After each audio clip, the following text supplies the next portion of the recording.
All right, YouTube, what is happening? We've got a new knife in today that we're going to take a look at from Miguron Knives. I think that's how you say it. This is a relatively new knife company. They got a few budget offerings out. This is one of their more premium models. This is the Koraki. Hopefully I said that right as well too. It is a front flipper, titanium frame lock with S90V. Got some really nice machining on the titanium, some nice dimpling here. Really gives a lot of texture.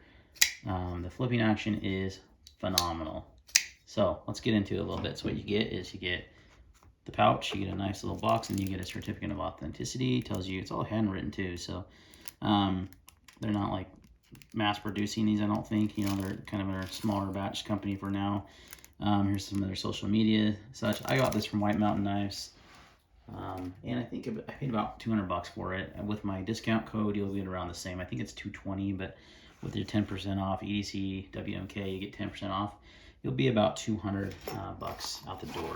Which, when you think about what's included here with S90V, titanium, the milling, that's a fantastic deal. Let's do some size comparisons and look at a few different knives. The Forest that just came in a few days after this one, they're almost identical in size. I mean, this is the money size. This is really where it hits home for me, is the size. Here, let's get a pair of 3. That's a very commonly known knife. And another one I want to look at is the plug out. I feel like that's also a very common knife that a lot of people own.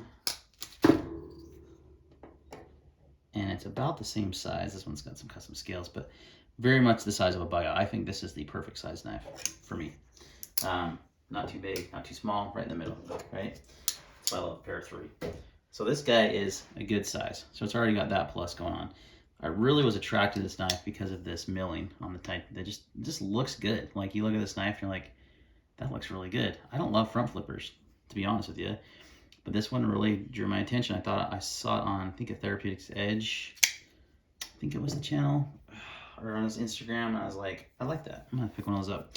So I saw White Mountain Knives carried it. It's where I always go for my purchases first and foremost. If they have it, I buy it from there. And yeah, they did, so I grabbed one. The action is freaking phenomenal. The front flipping action is, you can see it's got a pretty good size front flipper, but what's cool is the jimping goes up and around, so you can I mean, there is no way you're failing this. Like, you're not good at front flippers, you can figure this out. You can also do this. That's probably the hardest way to open it, come over the top, just because of the detent. This is by far the most useful, and then you've got a really just a super smooth out of the box action. I haven't tuned it, haven't done anything, hadn't done KPL, have done nothing to it, so it's just really, really good knife. I mean, super impressed with it. So size wise, like a 3.25 inch blade, 4.25 inch handle. Off the top of my head, let me actually got a ruler right here. Let's do this old school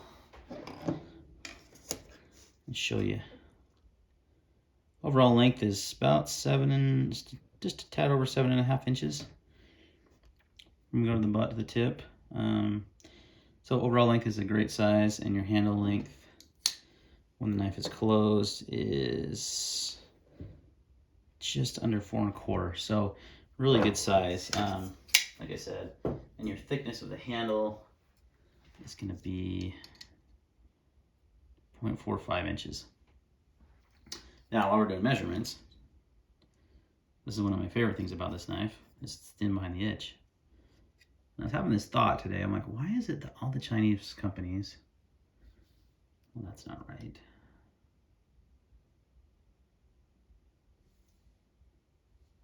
Yeah, that's better. It's about 17 thousandths. So not like the thinnest behind the edge, but nowhere near the thickest. Well under 20 thousandths. If it hits under 20 thousandths, I'm pretty happy with that. The standard for like US production knives is about 20 or more. So the tip is definitely more robust on this guy.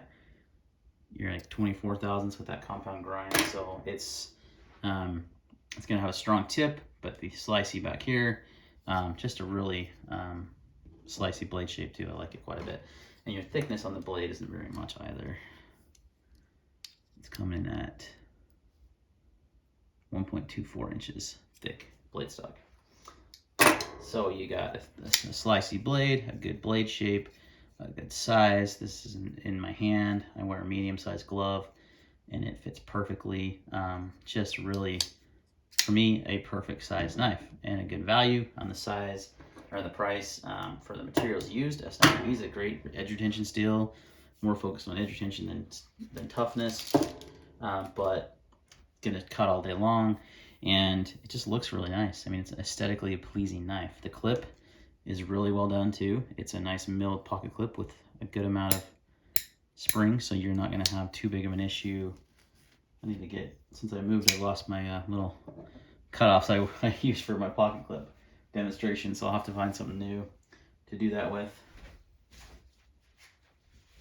We use this hank here, fold it over, just to give you an idea of how it clips on fabric. It's a little, yeah, there you go, you gotta kind of slide it.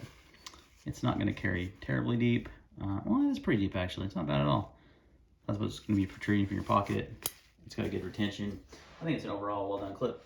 So I'm actually super impressed with this knife. For the first offering that I've reviewed for Miguron knives, I am pretty impressed. I think they have some really good looking designs. I want to say it's Palos, could be wrong, looks nice. There's a new one that just came out that's also a front flipper but has a opening hole, and I can't remember the name of the knife, but Neves Knives just did a video on it, so check it out. But it's they have some good looking models. I really like their stuff, and they have some good budget stuff. So I know it's another Chinese company, like we need another one of those, like we need a hole in the head, but honestly, when they produce good quality knives like this that are attractive with good materials, you know, I welcome it. It's super smooth. The lock bar disengagement is super easy. It does have an insert in there. No stick. I mean, it's pretty phenomenal for the price, guys. It's for sub, you know, right around 200 bucks.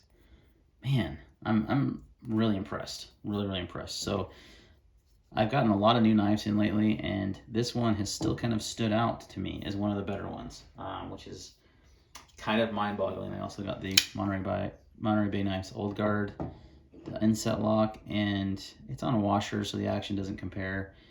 But overall, the build quality actually feels better to me, on this Miguron knife or Miguron. Or first I thought it was like a Russian company. Definitely Chinese. But yeah, I've been really impressed with this one, and it's fun to fidget with. My only, I guess, complaint would be it's only got one deployment method, which is the front flipper, but it works really well. And like I said, I'm not a huge front flipper fan, but this one I really like. So this may be the one front flipper that I have in my collection because it's really that good of a knife. All right, guys, I think that's going to wrap up this video. Thanks for watching, and we'll see you next time.